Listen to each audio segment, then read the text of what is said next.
This episode is brought to you by Indeed. When your computer breaks, you don't wait for it to magically start working again. You fix the problem. So why wait to hire the people your company desperately needs? Use Indeed's sponsored jobs to hire top talent fast. And even better, you only pay for results. There's no need to wait. Speed up your hiring with a $75 sponsored job credit at Indeed.com/podcast. Terms and conditions apply.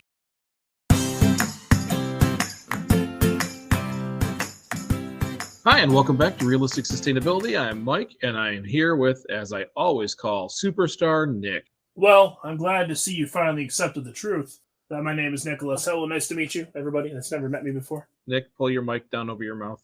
How's that? Less echoey. Excellent. You're welcome.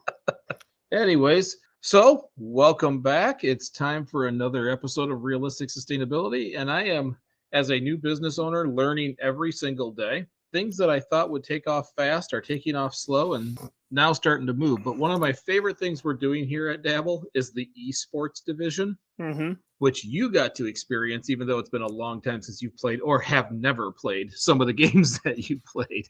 Yeah, that was interesting.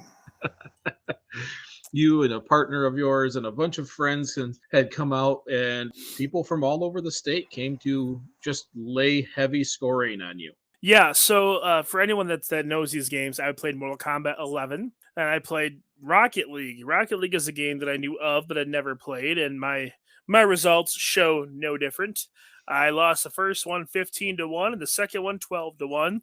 Which was not the worst scores we saw. There was, because, okay, so I keep everybody's stats. So the more they play, so later if we want to do leagues, we've got some data on people. And of course, I'm an engineer. I just like data. So I keep everybody's scores and I keep everybody's stats. So the players who are pretty good at these games realized that and decided they were going to build their stats on some of our friends on a regular basis. And we have friends that lost 37-0. Well, I didn't lose that bad. I didn't know it was possible to score 37 goals in 5 minutes, but wow. Yeah, it was all Painful. of a sudden crazy scoring. We had a lot of fun. It's becoming very interesting, and people from all over the state came to visit. We had people from Allen Park and Jackson. These are towns that are an hour 20 minutes away just to play in them. Yeah, I don't doubt it, man. Like it was a lot of fun, but it's amazing to me. These kids are so much younger than me too. I remember a time when I felt that I was formidable in video games, but nope, not these games. I don't really want to talk. I'm a little more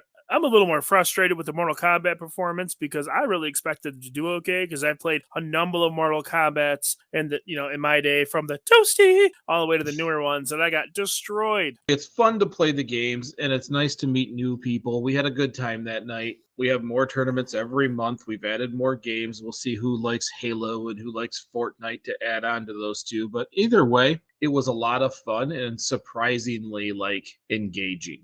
Yeah. I mean, I think you had told me that one of the parents was ecstatic that their kid was there playing because they're actually being social and making friends. Yeah, they were trading gamer tags and all these things where they can actually play online. So this is like a once a month, twice a month scenario where not only they're going to do what they were doing to begin with, they're just going to do it with those people and be able to make those friends and be sociable at the same time. So I just wanted to bring that up because it was a lot of fun, and we're starting to get new things here at Dabble that are kind of new to me, but super fun to observe. I'm obviously not playing them. I'm doing the tracking, but it is definitely a lot of fun. So this week, we're going to kind of continue on with some of our discussions, not necessarily household things, but I want to have a discussion on why we don't seem to recycle. Recycling is one of those things, you see the recycle bins everywhere you go. You see discussions, billboards, all these things. But when you look at the stats,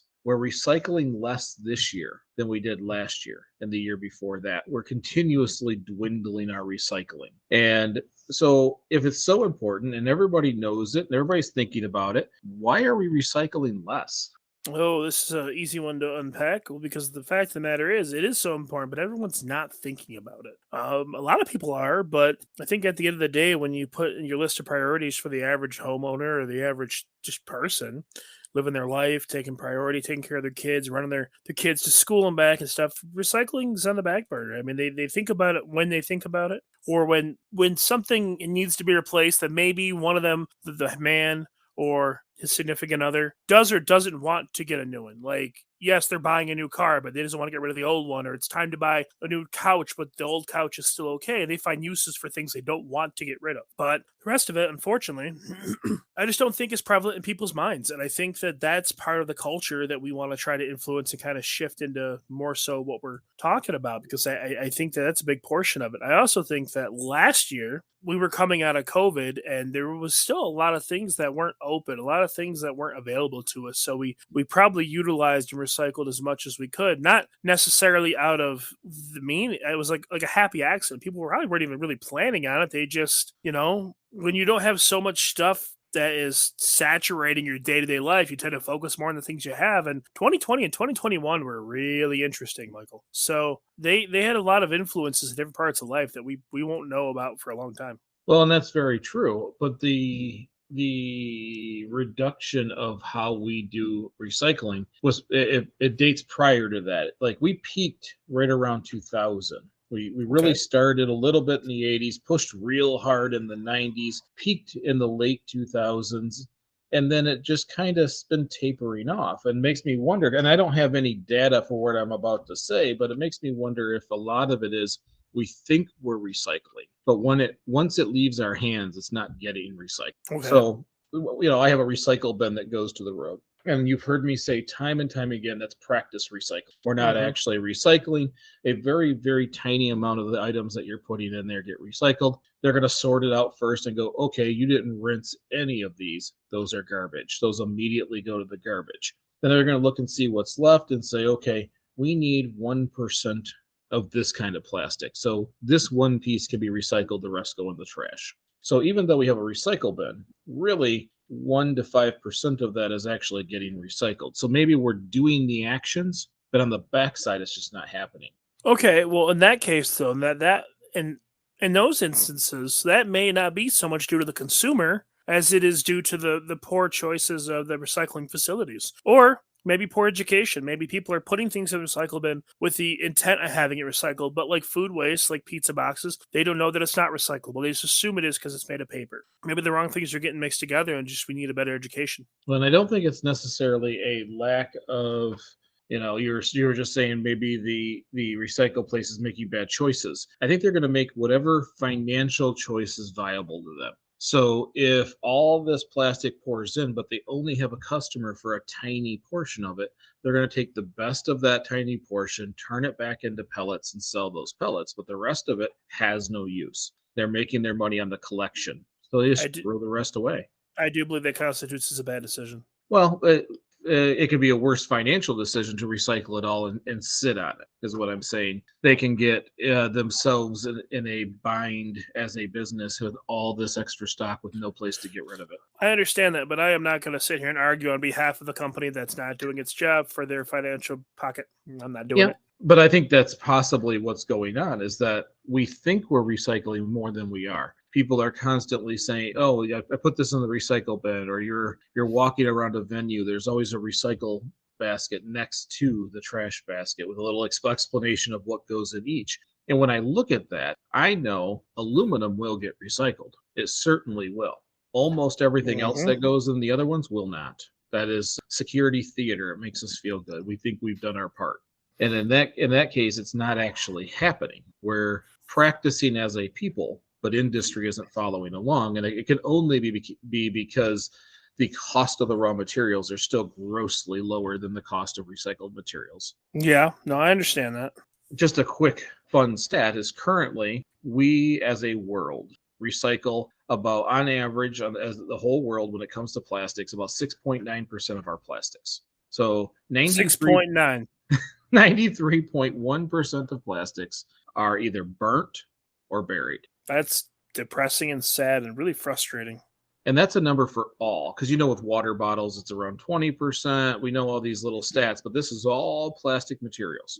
93.1% of all plastic materials that make it a Tupperware container to a handle on a screwdriver, whatever it happens to be, they don't get recycled. Almost everything. Kids' toys. Kids' toys are almost 0% recycled. That It's one of actually, those you buy it, you play with it, and you throw it away. okay, so the reseller in me, the guy who has spent a decade reselling pop culture toys, and I'm surrounded with action figures. I got a He-Man right here. Finds that fiscally painful. The amount of money that you could earn from selling that stuff to someone else that'll collect it or play with it or that wants to relive their childhood again is sickening. Because listen, we're human beings are creatures of habit, and we're by nature, most of us don't like change. And I say that because you and I are both parts of a huge generation that has kept the classic gaming franchise alive and strong. Like there are so many. I said franchise. I should have said market, but there are so many people that buy old stuff. Like I mean, like I have a. You can't see it behind me, but well, maybe you can. I have a whole stack of Godzilla figures that from when I was a little kid because they meant something to me, so I had to have them again. But that's not the only thing. Those are collectibles in a sense, where if you find the right person, they'll throw it on a shelf like you've done. The other stuff, like the plastic portable toilet for training kids, the high chairs, everything that has plastic, things that don't have those sentimental values. You have this little toy that when you're 1 years old, you pushed around like a car and it made a noise, or those little lawnmowers with the balls that pop up and down. These are things that don't necessarily hold those sentimental values. You use it till the wheel falls off and it gets thrown away. Those don't get fixed. They tend to not even get resold very often. Mm-hmm. It is most of our plastic. When you went through McDonald's and you got a Happy Meal and inside there was this random small plastic toy that came from the other side of the planet, that didn't get recycled. Pump your brakes, man. Those are hugely collectible. Like you have no idea how people collect Donald stuff, but continue. But I mean, almost all of this stuff was not recycled. When we look at water bottles, I had said around 20%. We're doing much better these days at about 29%. You have 10% of all plastic bags get recycled, but those are primarily programs to try to recycle them at the minimum amount of waste, not to reuse quite often. And a lot of that is enforced by several states: Connecticut, Delaware, Maine, New York, Oregon, and Hawaii, all banning bags in general, plastic bags. Straws, 9%. Where if they were aluminum, it could be 100%. But plastics we're going to run out of space. Everywhere you dig, there's going to be plastics because they're going to outlive us by 5-fold or 10-fold. These things we're only recycling at 93%. Think of every plastic spoon out there, every ladle that is being made at the quickest possible rate. I work with manufacturers. Takt time is a thing. How many can we punch out in this amount of time are never going away. That is a number that I can't calculate. It's a lot, Michael. Like if a plant that I go to is producing full vehicles at the rate of 80 vehicles per day, how many ladles can a company make in a day? How many spatulas can they make in a day? Well, there is a ton. Well, most of those are all plastic, and they're not. It's a machine. They didn't really have staff. One person. It's not even like 3D printed. It probably gets put in one of those molds where they just inject the plastic, and once it cools enough to hold form, it comes out and it goes to the next booth, which paints the handle, stamps the name. The next booth puts a little plastic ring around it with a little price tag, and it goes. I mean, I can't imagine that there's even a person in that building. Right. So thousands are getting made every day. The material's being used, stamped, and sent all over the world. So that's just one of the things I'm looking at. Is I know we're supposed to be talking more about why we're not recycling or how we're not recycling, but understanding the level in which we're not recycling, the amount of things, because I bet you there's a ton of things out there that we don't even necessarily think of when we think plastic. I just told you that an auto manufacturer can produce anywhere between 50 and 90 cars per hour. How many pieces of plastic are in that vehicle? How many small brackets are in that dash? How many knobs? Well, you got to figure the little pins that hold door pads on, that's all plastic. Mhm. Thing like the outer coating of wiring harnesses is either plastic or it's rubber. There's tons of little parts in a vehicle that you don't consider. Heck, the inside of all your fans and all that stuff. A lot of times, the different pieces that connect the tubing inside of your dash for like your vent work, that's all plastic. There's Yeah. a lot of it. Yep. So I want to have that scope when we start talking about why we don't recycle. And it isn't, I don't believe it's necessarily us as citizens or people. I think the bigger problem is industry. I agree wholeheartedly. Now there's things we can do, and we always talk about pushing on that bruise to industry by not buying more. So if you can get a spatula that serves your purpose for the next 30 years at Goodwill, do it.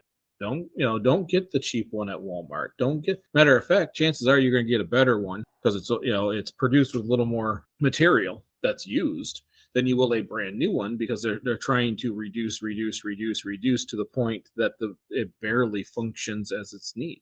Well, so I have a lot to say about this. I'm going to try to put this as smoothly and as painlessly as I can. There was a point in industry where I would say probably coming out of the Great Depression, coming out of World War II, where not all families had the financial means to buy all the things that made life convenient. So as time went on, different industries started booming and different companies started making things more cost effective for the consumer so they'd sell more. And when they did that, that increased the number of what I would say are fairly needless products on the market. And as time went on, what breeds good business? Competition. So there's more and more brands producing the same thing, or there's more brands getting things from the same supplier and just marking it a little lower so they can sell more. And so when you have this kind of stuff, when it becomes cheaper to go buy a new one to serve the purpose instead of getting the one you have fixed, when it was something that was fixable, you start to accumulate a lot of stuff that you don't need. We've talked before about how you can go to Dollar Tree and buy that dollar spatula. We've talked about that a lot.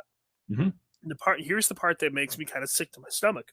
I can go to the grocery store uptown, and the spatulas and all the utensils they have in all the kitchen stuffs in their baking aisle, grossly inflated as far as price goes. They're $5-6, sometimes $6.99. And the reason that bothers me is I was just at Sam's Club. I can buy a 3-pack of steel serving spoons, a 3-pack of like locking steel tongs. The 3-pack of serving spoons is $5.88. Mm-hmm. And recyclable. Truly recyclable. For 3 of them. And that's one piece of metal. It's not soldered together. It's not bonded or screwed together. It's just one piece of metal that was manufactured, stamped, and finished, and there you go. And you get 3 of them for $5.88. If I went to the grocery store uptown, and we have the same grocery store where we live, if I go up there, I go in that aisle, I might be lucky to get one thing for $5.88, and it's made of plastic. Mm-hmm. I can't count the amount of can openers I have destroyed out of that aisle. Right. Well, because you use them on a regular basis, where someone may use them occasionally. And plastic stuff has always seemed to be disposable. We've talked about that mentality. I have a whole chapter in the book about that, the age of disposability, when we opened up trade markets to China and everything became very cheap, and we quit replacing with good quality. We can buy cheap, let it break, buy another one. Everybody likes to shop, so it gives them that opportunity. What I want to constantly focus on is just making sure things don't get thrown away, and that when we purchase things, we try to purchase it for the last time, especially things that we don't care about, like that. A good spatula, it will flip things. Does it need to be like, do we need to buy one every 2 months for to match our decor, or to do all these? Oh no, it literally just takes something and turns it over. If it does it and does it effectively, it should do it forever. And that's where I think we fall into these little traps where we got to buy all these things over and over and over again. I agree, but I also think that there is something where in people's minds, and you actually touched on this briefly with silverware a little while earlier today, people like things to match. And if it's your money, you're going to do what you're going to want to do with it. And it's none of my business how to tell you how to live your life. But for me, I could care less of the things in my kitchen match. I really don't care. And so I buy things as I need them or as I want them. Or if I am at Goodwill and I find something that, even if I already have one, I find something that, like, oh my God, I'd like to have another one. Spatulas, you have kids. Is there such thing as too many spatulas in a house? To me, there is, because all you end up with is no one washing dishes. Okay, how often do you like prepare big meals for lots of people? Me? It Yeah, depends on what you call lots of people. My family can be considered. Now, I don't five have is not everybody lots. Anyone that considers five lots is wrong. here. Maybe 5 or 6 times a year. Okay, well, there's no such thing as too many spatulas, Michael. And same thing with Coming spoons. from the chef. Coming from someone who thinks it's absolutely a crime to use the same utensil in two different dishes at the same time. Yes, I have at least three spatulas in my house at any given time. Because if I'm Well, making, huh? and it makes good sense because it's part of your career. It's what you do. That's one of those things where you're not trying to push one taste into another item. And you treat food like an art. I am a subpar to average cook. Okay, And well, my family knows this. then let me use some logic that a subpar to average cook can understand. If you have a spatula that's just a regular run of the mill spatula, whether you got it brand new or got it used, and it flips things like French toast and pancakes, great. And it flips things like, grilled cheese, awesome. Good job. But if you try to make eggs with it and it's not thin enough to get under the eggs and it breaks your eggs, are you going to throw it away?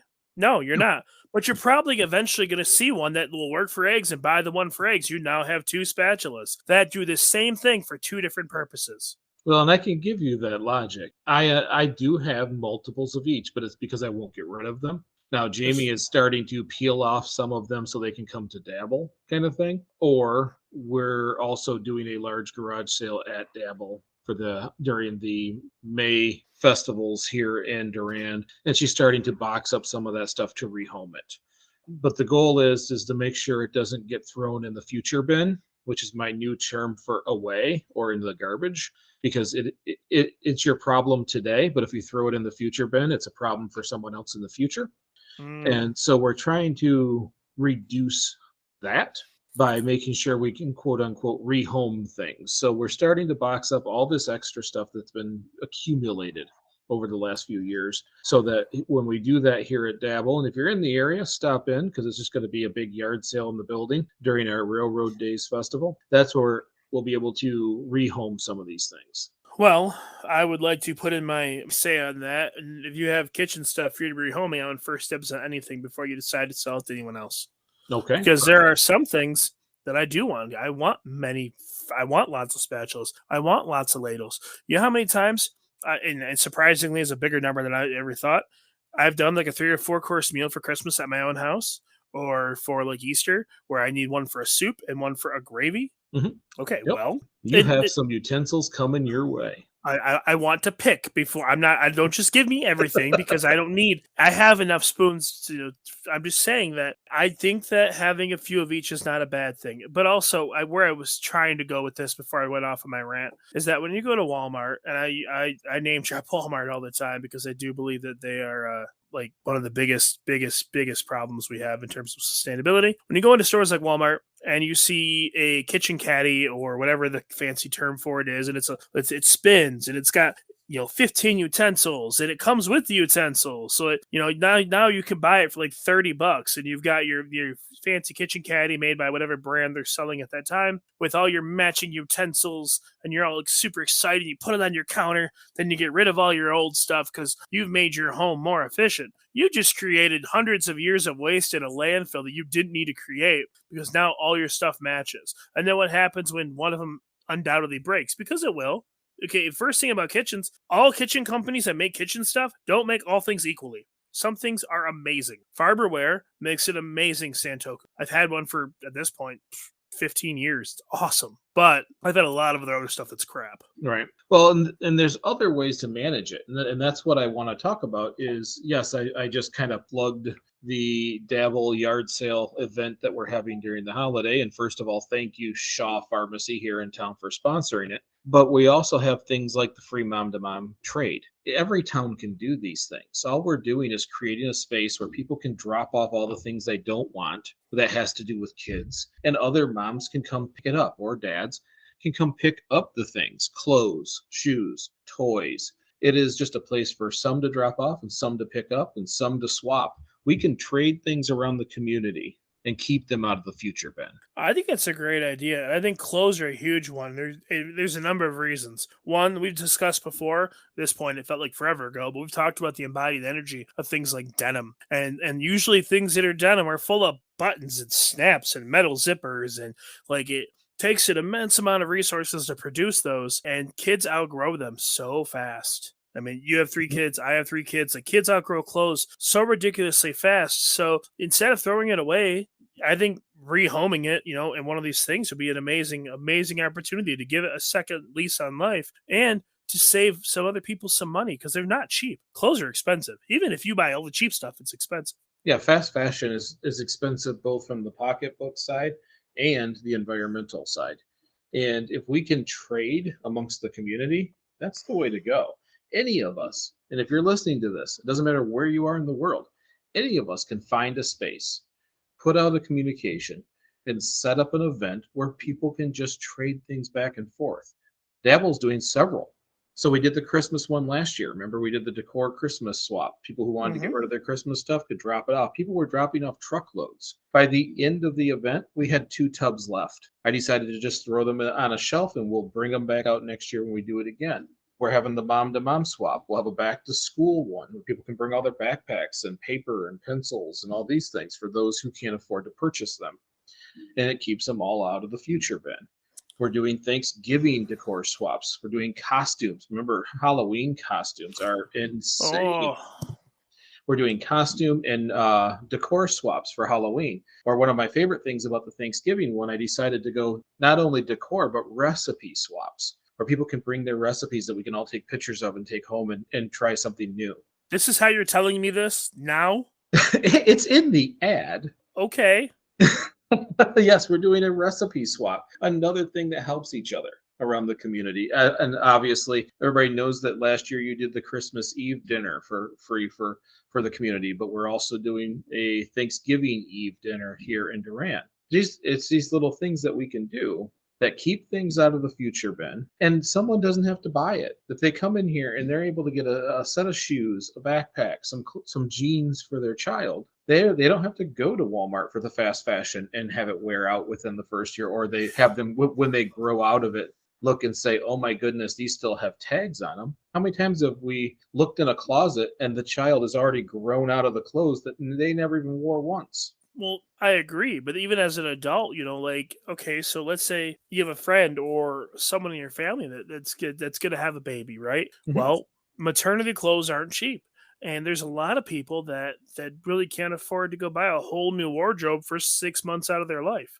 just to pass them on to someone else. We were given stuff a long time ago, just given to us, like bags of clothes that a lot of them were tags on maternity clothes because the lady was pregnant and she went and spent a ton of money and had her babies and never wore half the things she bought. Mhm. And so we just rehomed them. We just stuck them in the closet, and then we had a friend of ours that got pregnant, so we just gave them to her. I mean, like there's a lot of things where I think people overbuy, and they end up costing themselves a lot of money they didn't need to, and then eventually when it gets to the future bin, which I think is way too nice of a way of saying the garbage, you got to come up with something a little nastier. It's true though. It's exactly what it is. We're just passing today's problem to tomorrow's youth. No, I'm not saying that you're wrong. I'm saying it sounds too nice. The future bin sounds like something really cool. Garbage of tomorrow. It's garbage. But okay, so the point I want to get at here is that industry isn't recycled, not at a rate in which it needs to at this point. We are putting trillions of tons of garbage back into this planet to sit there longer than humanity. Mm-hmm. So in order to deal with that, the best way is for us to find other ways to recycle. We are not necessarily recycling. Recycling means breaking that material down, turning it into a feedstock, and selling it to someone who would use that feedstock.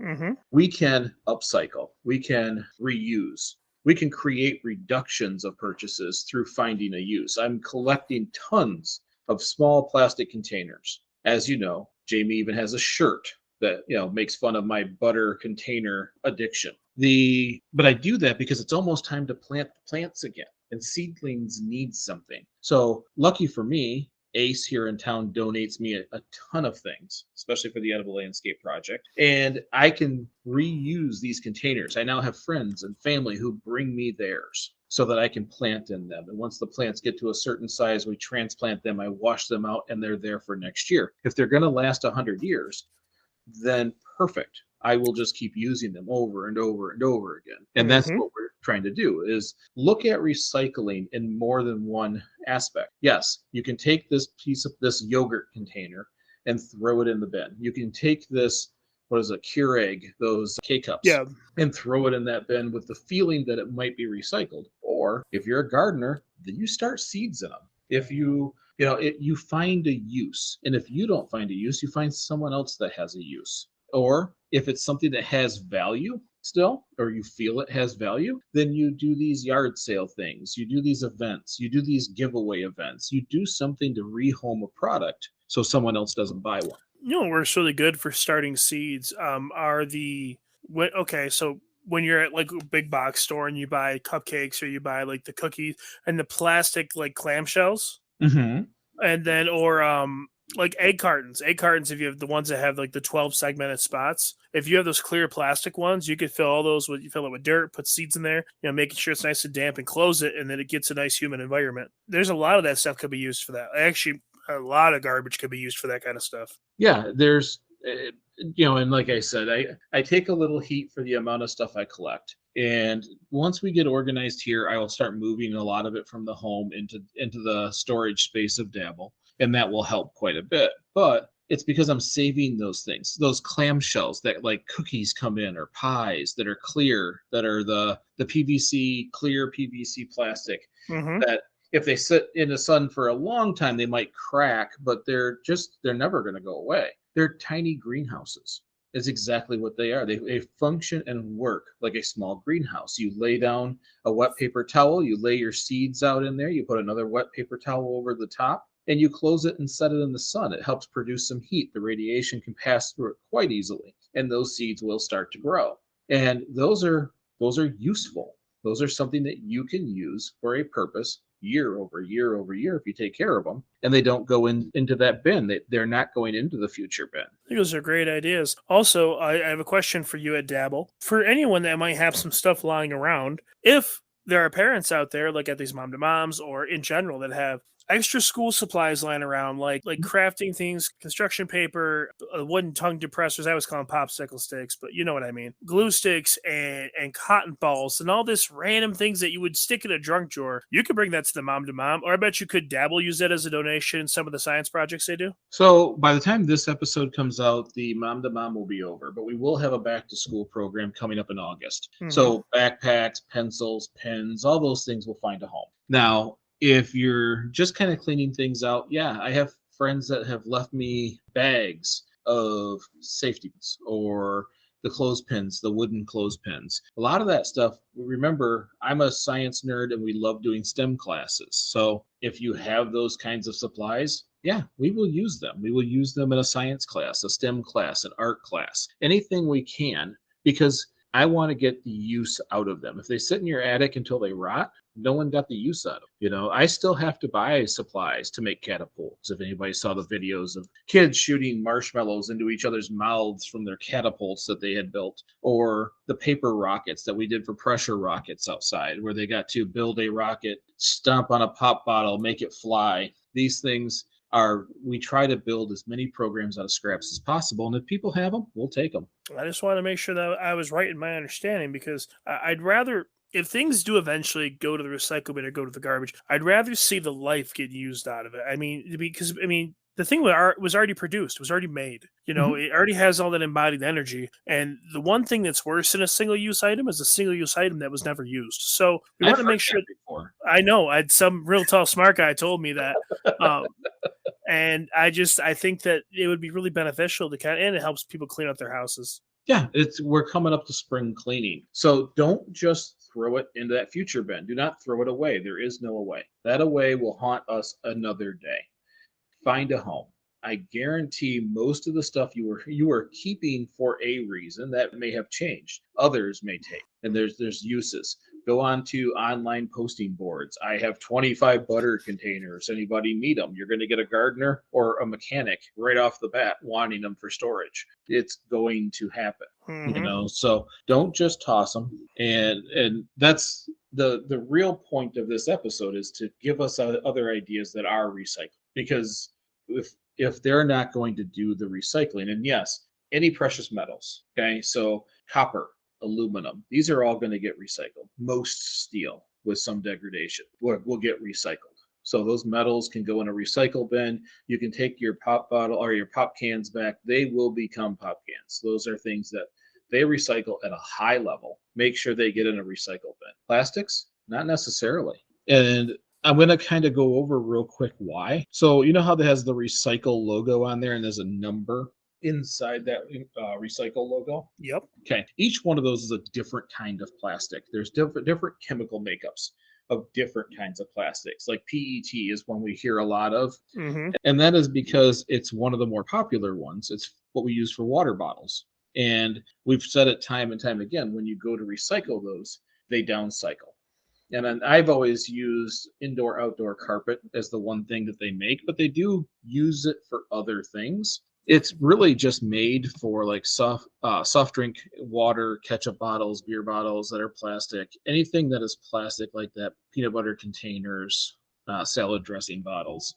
And when they do recycle it, and they recycle it at about 20% rates, it's polar fleece or fibers, which we would call microplastics.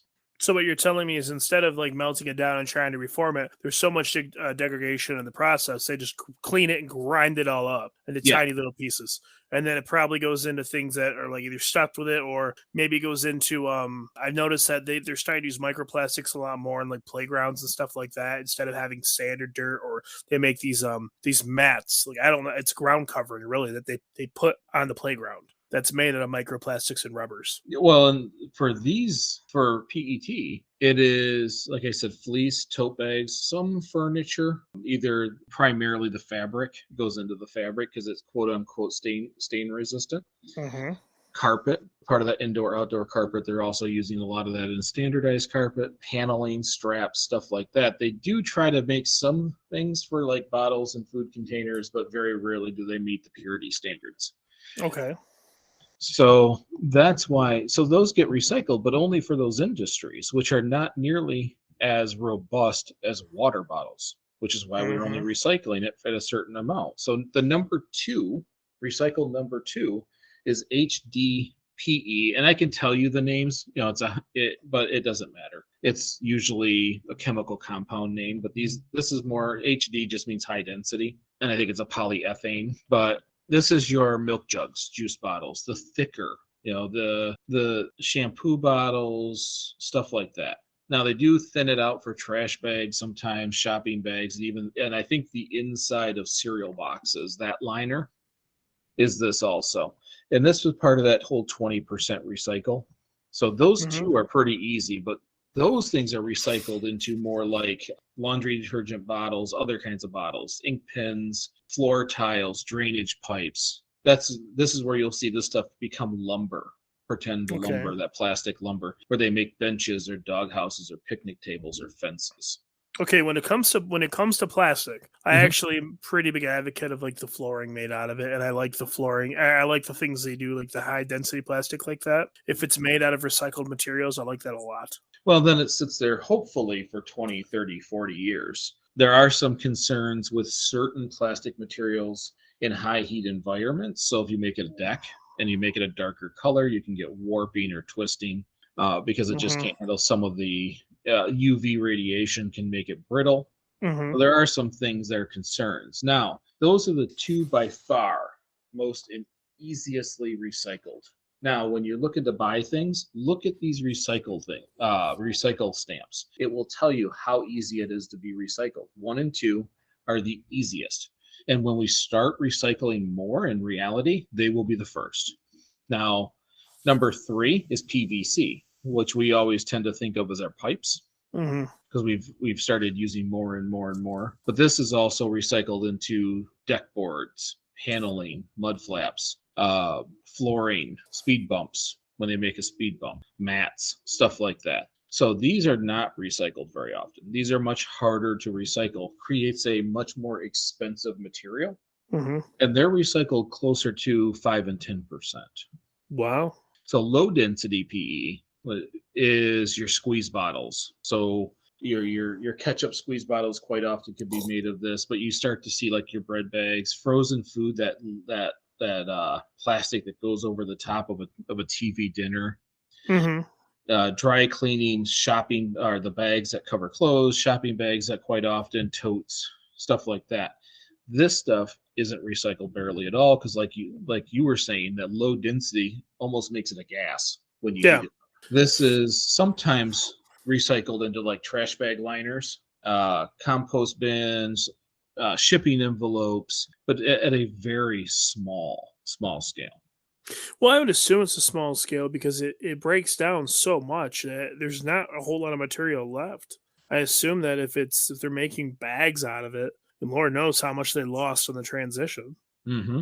And the recycled number 5 is polypropylene or Mm-hmm. propylene. This is where they just slowly heat it up till it becomes a liquid and get it to a point in which it's more accepted by recyclers, but it's almost never purchased. This is stuff like your yogurt containers, the medicine bottles and caps in our straws. These are things that are almost never recycled or recycled at a very low level. And when they are recycled, it's things like battery cables, brooms, you have the brush bristles, the ice scrapers, those kinds of plastics, the rakes, the bins, the bicycle racks, trays, stuff like that. Really kind of bums me out about the pill bottles and stuff because they have so many other uses. I mean, a bottle's a bottle. There's been lots of things that I like Tylenol bottles and stuff that I've saved and used for other things over the years because it's a great bottle. They got a good top, nice and secure. No reason to get rid of it, but Yeah. go on. And they're almost never recycled. There's always a use. I love it when I see people who are at like garage sales and they're selling for $1, like a huge box of all their old little bottles. Mm-hmm. They're getting a little something out of it, and everybody's like, "Oh yeah, I didn't think about putting buttons in that or whatever it happens to be." Baby food Uh, jars. I've seen those at garage sales all the time. Yep, and a lot of times it's for people who are making their own food for their children. So Mm-hmm. it's like the perfect amount. There's always a use, and now. But the reason why I'm telling everybody this is so they can start looking at the plastics and buy the ones that if they're forced to buy something plastic or choosing to buy something plastic, we buy the right plastics.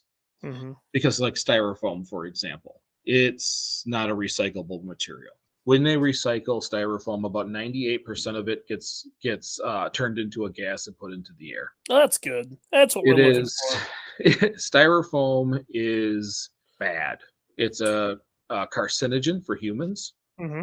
and it is not something that should be used if it can be avoided, because it is not something that can be recycled. And the few times it is recycled, it's compacted into high density things for like switch light plates, or they'll try to make it back into egg cartons, but it almost never is used again. Personally, I think styrofoam has one great purpose, and I like it when they grind it up in little tiny beads and make it into a beanbag, and they're awesome. Right? Oh, into large bean bags. Yes, like the one that's in my house. It's super comfy, and I love it.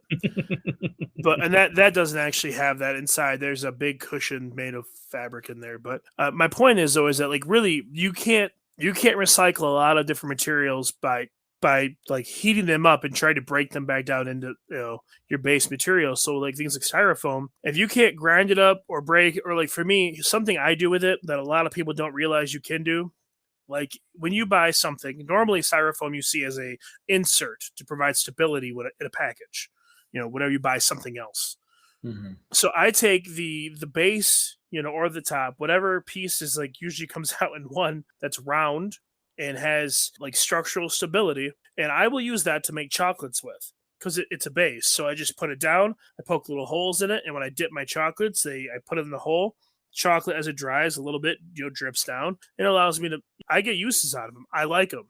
I'm not eating the styrofoam, mind you, and when it serves its purpose, eventually it does go to the garbage or wherever I can send it. But that's all I've ever found to really do with them. I have a pile currently at Dabble that I've been Okay. hoarding because I'm building a sound room. And there's all these gaps in the walls and different places where I need to level the walls out.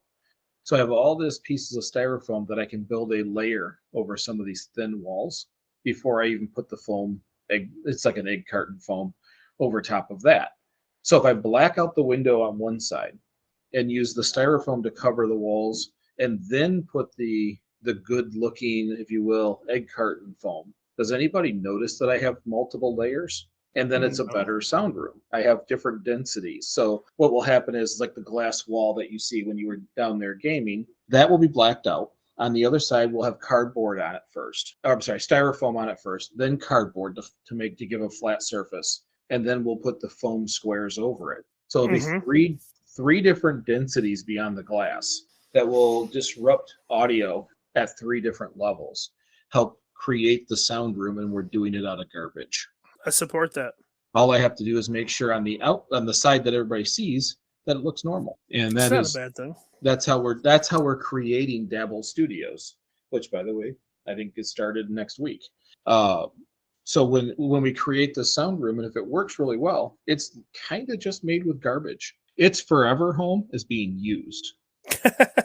So a couple more of actually, there's one more of the recycle numbers, and this is probably the most confusing and is least helpful, which is number 7, and it's the miscellaneous category. This could be anything from like BPA, which is we found is a hormone disruptor in humans, to PLA, which I use when I 3D print, which is plant-based. So when you see 7, it doesn't help you whatsoever, because it could be something as innocuous as a PLA, or it could be something as dangerous as BPA. So I tend, when it comes to, since I have 3D printers, I tend to ignore any item with recycle 7 on it. Good to know. Because it's primarily, for safety purposes, and because, this can be anything from bulletproof materials. For a long time, they did large water bottles in this stuff, in a BPA format. It could be sunglasses, DVDs. These are, the acrylics used for signage, or nylon. These are things that there's such a high level of mix. It's just easier to avoid. And I have a 3D printer. If I want one of those items, I'll make it. Then I know what material it's made of. Well, that's good to know. And there's lots of things that, if you want to make, just saying. Right. Feel free to hook your brother up with some G-Man. Just going out there. We do. I print pretty consistently just about every day, primarily trinkets for here at Dabble, but we're starting to get other things that people want, and we'll slowly work our way through it. Plus, we're going to have more 3D printers anyways, because we're getting contracted to teach kids new technology like 3D print. Okay, so let's bust some brass tacks here. How come you really haven't printed me a Godzilla? You think that would have been first on your list? I just made that connection. I'm like, that man does not love me at all. I haven't printed you a Godzilla. I didn't print you, was it a Dragon Ball Z character yet? I have a listener who's contacted me wanting Five Nights at Freddy characters for their daughter that I need to print still. It's Godzilla, it's Godzilla, but Mike, it's Godzilla. Yes, what was Godzilla again broken down? It was like lizard whale or something you said last time? No, the Japanese word is Gojira. It's a combination of gorilla and whale. Gorilla and whale. All right. Anyway, so I hope that when we're going through these things, people get a better understanding of the different kinds of plastics, the ones that are more likely to be recycled if we use them, the ones that we want to avoid, and understand that recycling in our hands can be a little different than picking the right forever bin. We can give them new homes, forever homes, rehoming, all these fun terms that we like to say. And that is far better than picking the right bin, because then we're holding its future in our hands. We're getting it to someone who will use it and not go buy another item. And I know it sounds very anti-capitalist to give someone something so they won't buy something, but I'm really saying that. Give it away. Give it to someone, or have a yard sale. Get a few more cents for what you were get some value back out of it, and someone will give you that money because there's value for them. There's plenty of ways, especially if you're living up by us where we have the winter seasons. When you start getting into spring and summer, all these outside events just spring up everywhere. and we can find them, we can get to them, and we can use those events to rehome a lot of the stuff. Well, then I think the obvious thing to do is to take part in these events. If you're local to Durand, or if you feel like taking a day trip up to somewhere in Michigan, we'd love to see you, and we would love to have a little fun getting to know you. And if you just want to make the drive to tell us how much we suck, that's fine too. Not just a post on a Facebook message on electric vehicles. Yeah, I want to make sure they have conviction. So, and here's another thing. If you, let's say you just don't have the time, well, I guarantee you have churches in the area. You have other people who will take those items and put them to good use. Let these organizations have them, the Goodwills of the world, where they're going to take it and resell it, do what they're going to do. Find an organization, find a charity, the Boy Scouts, the Girl Scouts, someone who can use these items and just donate them. That's another option too. Then you're not using the time going through the process like we do. Well, yeah, because I mean, to be honest, there's a lot of people, and that on top of being generous and charitable, when confronted with the notion of taking all the time to list something online and to sell it, they'd rather just give it to someone who could use it. Mm-hmm. Yeah, our neighbor was cleaning out the house just recently, last fall, and just put things on the front easement and just said free. And people could come and take it if they wanted it. She just wanted to help the community and didn't want to throw them away,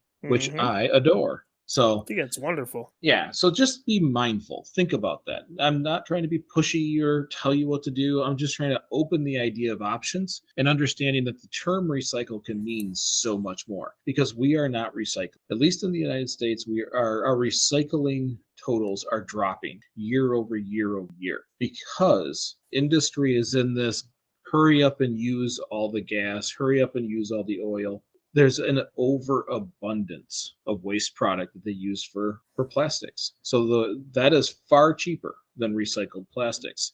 And we're probably another 10 to 20 years from really making oil and gas a secondary product. And so we have to do our part, which is buy less and keep it out of landfills. So that's all we had for you all this week. I hope you enjoyed the episode. If you did, share it with a friend or on social media. I love it when it comes across my Facebook, because they'll tag Greening Your Life or something like that. And I see other people sharing realistic sustainability. Not only does it give us exposure, but it tells me you had some value in what we said. So for all of you who are already sharing episodes, thank you so very much. If you want to support us in a different way, you can always become a monthly sustainer for as low as $1 a month through our Anchor hosting site, or you can go to greeningyourlife.org/podcast. Again, another way of supporting realistic sustainability is just by leaving a 5-star review, hitting a heart, hitting a like, leaving a comment. The more activity these algorithms see, the more they start showing realistic sustainability on search engines. So I appreciate all of you who are already doing that. I've already seen some people who just click it all. And I know they're doing it just for us. They're not necessarily watching or listening to every single thing we do, but they are helping us. So thank you for those who are. And again, we only get together like this every week to get a little better. Little bit, big bit. Thank you so much for listening. I'm Mike. And I'm Nick. We will see you next week.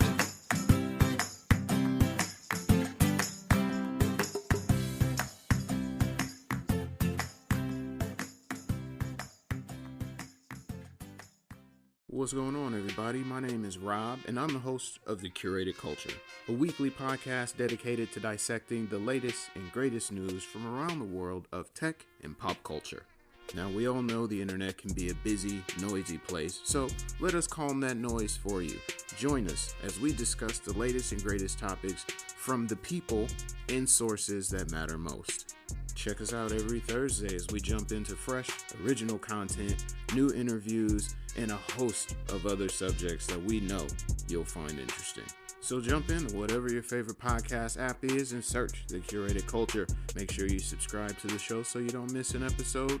And in the meantime, we'll catch y'all on the air.